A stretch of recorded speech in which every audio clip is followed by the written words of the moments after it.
So first of all, thank you very much to the organizers to have invited me to speak on this very interesting occasion. One caution about my speech, since in 20 minutes we cannot say everything we would like to say. My presentation will be a little bit rough. As everybody knows, the Chinese ambitions in the South China Sea are based on the not only the 9 dashed line, 10 dashed line. If we take this under the 9 dashed line, generally admitted it dates back to 1947, even if some scholars have found that we can find the first presentation of this line around the 1930, 1936. So I'm waiting for some more details about that if it's possible. But the first, the point is, everybody or a lot of people say because it has been printed by official governmental printing offices, this 1947 dashed line is an official line. It's not, because it has not been accompanied by any official claim, with this official claim accompanying a map such as this one.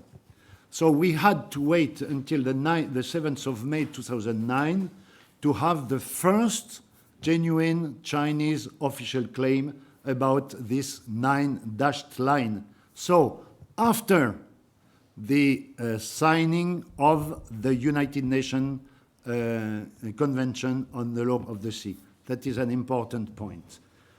This reaction from the Chinese has been generated by these claims in 2009.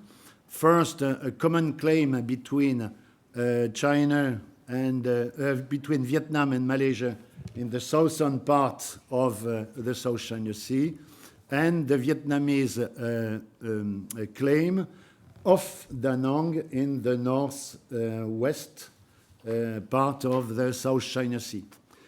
As you can see on this map, a very small line which defines the limits of the 200 nautical miles of each of the riparian states, coastal states. That's very important.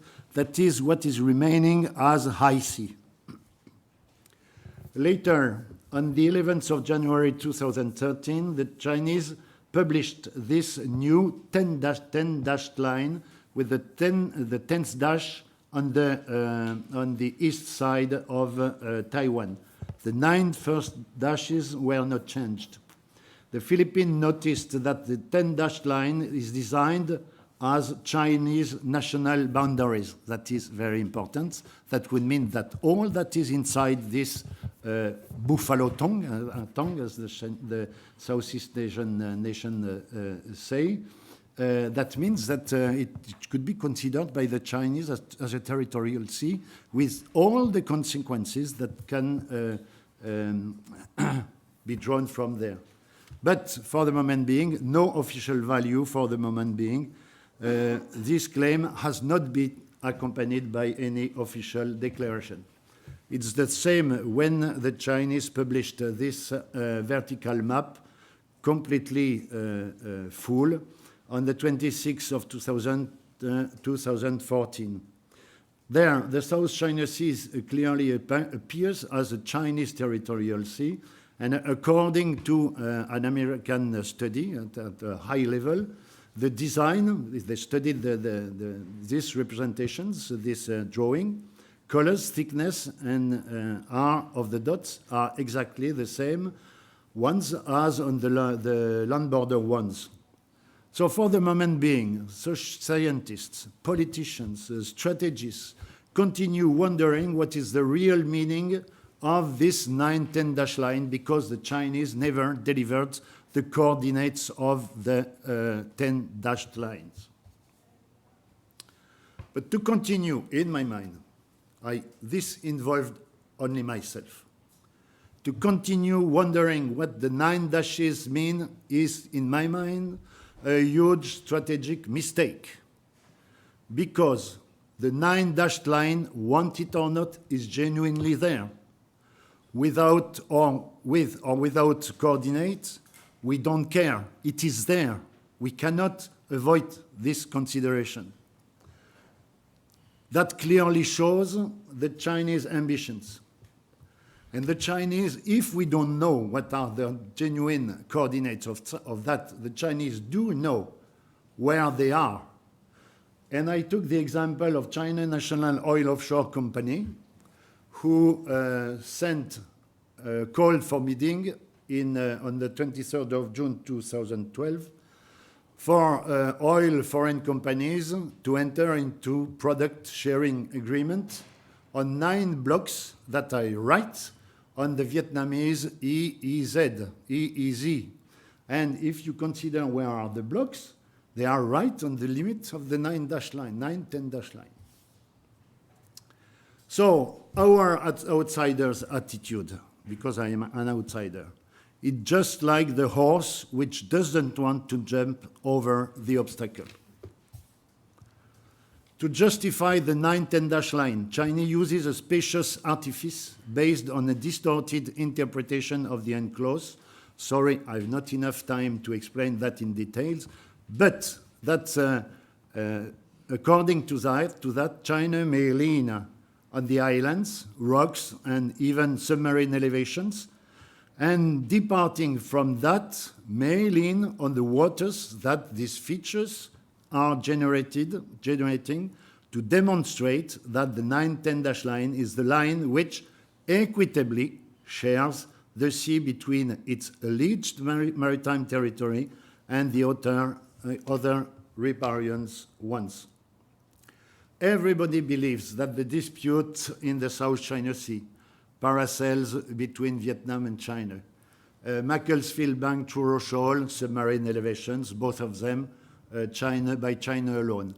Scarborough Reef between China and the Philippines. These 3 groups of submarine elevations and reefs are gathered into one concept, clearly described by Professor Professor Zhou Keyuan, and it is called Zhongsha Qintao. No time to explain that, but we can go there on this question a little bit later if you want. Spratleys between Vietnam, China, Philippines, Malaysia, and Brunei. Philippines, 4/5 of the northern part, the northern part of the Spratleys, 4/5 of the Spratleys called Kalayaan, vs China, Vietnam, and Malaysia. Malaysia on the south, vs China, Vietnam, and Philippines. Brunei on Louisiana Reef, vs China and Vietnam. Indonesia, contrarily to a lot of people believe, is not a stakeholder in the territorial dispute, but there is a problem because the 9 dashed line is crossing over the Indonesian EEZ. The problem is there. James Shoal and Luconia Shoal, which are under submarine elevation, an exception for Luconia Shoal that I discovered recently, that could draw one problem in a short time soon. So everybody believes that the territorial dispute is in the South China Sea are because of what? The existence of polymetallic nodules in the bottom of the sea. And as you can see on the map, the part which is enclosed inside the red line is fit with the high sea. The Chinese, for the moment being, with that, have the possibility not to collect the nodules, but at least to explore the depths. So if the international community remains silent over the claims of China on almost the whole South China Sea, China will confiscate what is remaining of high sea, and that is completely contrary to the preamble and the articles related to the high sea of the UNCLOS. One problem could be a reason for the fishery resources could be a problem for the Chinese claims there. As you can see on the sketch here, the Chinese published this figure, this polygon, on the 1st of January 2014, and they declared that departing from this date, all foreign fishers, including from Southeast Asia, must first request the authorization from China to have the right to fish there. So that could be a good reason. That's not. That's only one stake. The other one could be the hydrocarbon resources. That could be a good reason. So these are the main hydrocarbon deposits, which are all scattered all along the metamorphologic continental shelf around the South China Sea. That could be a good reason because the 910 dash line is crossing all of these deposits, all in the other Southeast Asian states, EEZ. But that's not the main reason. That's only one stake. That could be the navigation and the safety and security. So I don't enter into the detail of that, but as you can see, 80% of the Chinese hydrocarbon procurement are crossing this South China Sea. This is a PRC vulnerability, as well as Japan and South Korea. So we can consider that the Chinese would be very happy to be alone to exert the security operations over that area. But that's not the main reason. The main reason is this one. The Chinese wants to be able to deploy it there for SSBNs from Sanya Harbor up to the depths of the South China Sea and of the Pacific Ocean in the best conditions of security. You are going to tell me in 1947 until a recent date, the SSBNs didn't exist. But since now the SSBNs exist, that reinforce the pretension of the Chinese over that sea. The problem is for these SSBNs to escape an hostile air observation, to limit the risks of submarine spotting. And you can see the area of vulnerability for these submarines. Because the 4 SSBNs gene types they have presently are still indiscrete, easily spottable. So this is the main reason for what China wants to empty the South China Sea of any foreign naval presence. China wants to sanctuarize the South China Sea. And we come here to what Mr. Phelps told this morning about the possibility of the application of the Monroe Doctrine by the Chinese on the South China Sea. But trying to empty the sea of any foreign naval presence, presumed hostile, is not enough. It's necessary to prevent the US and its allies to enter that sea. And there, Mr. Phelps, we joined all together. How China feels threatened by the USA, by the containment of the USA. Reinforcement of the American presence in Japan and South Korea. USA maintaining the military support to Taiwan. US and Philippine mutual defense agreements reinforced by the Enhanced Defense Cooperation Agreement signed in 2015 and declared in conformity with the Philippine Constitution recently by the Supreme Court in 2016. Activation of the military cooperation with Vietnam, important political openings towards India and Burma. So in this condition, China is compelled to reinforce the defense of its approaches. The South China Sea is not enough to ensure the Chinese overall strategic security disposition facing the presumed US threat. That was why Admiral Liu Huaqing in 1974, Admiral Liu Huaqing is the reformer of the Chinese Navy. He wanted to change the Chinese Navy from a coastal navy to a high sea navy. So in 1974, he defined two lines of forward defense. One green line of immediate defense, resting on the Ryukyu archipelagos, Taiwan, and the Southeast Asian nations. A blue line, which, as you can see, is resting on the Mariana chain. For that, China intends to implement the A2AD doctrine with specific means. These are 7 nuclear submarines attack and 48 classical submarines, which can be committed in saturation against the presumed enemy.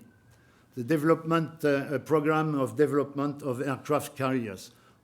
The planned program is for 5 carriers. The Chinese deny that, but for the moment being, we have a second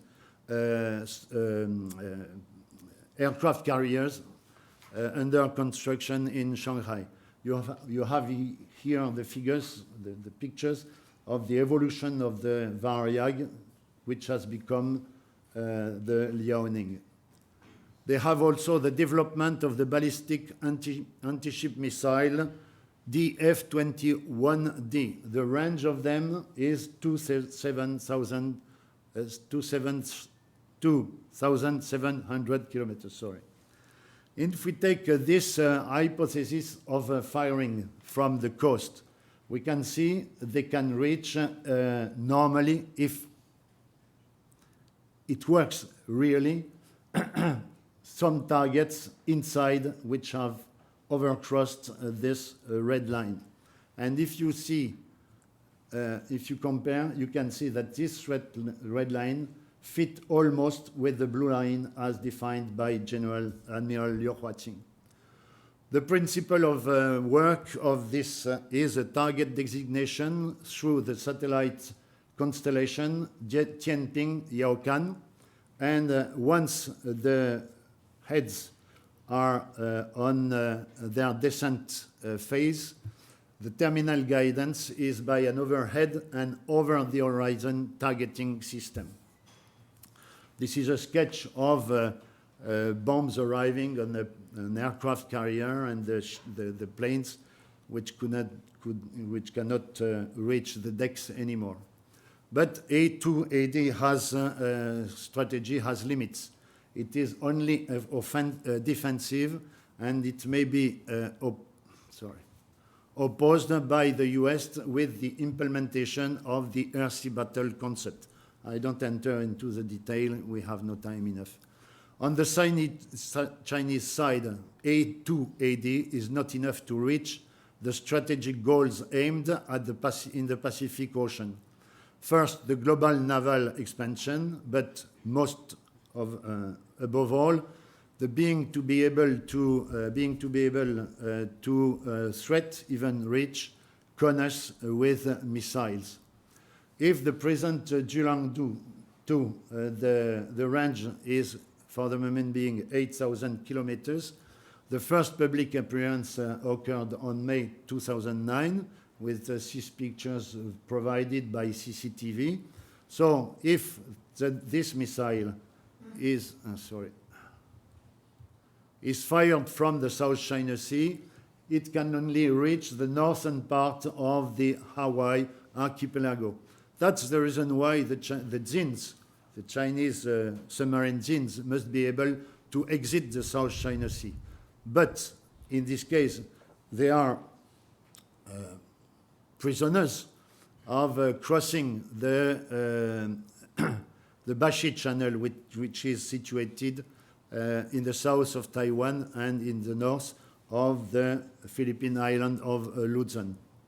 So the dream for the Chinese is to blow up the Taiwanese bolt, because the Taiwanese bolt, as you can see, is locking the Ryukyu archipelagos and the Southeast Asian countries' archipelagos. Like this, blowing up the Taiwanese bolt would provide the PLAN with waters entirely Chinese, so as to sail freely either by the south of Taiwan for the SSBNs.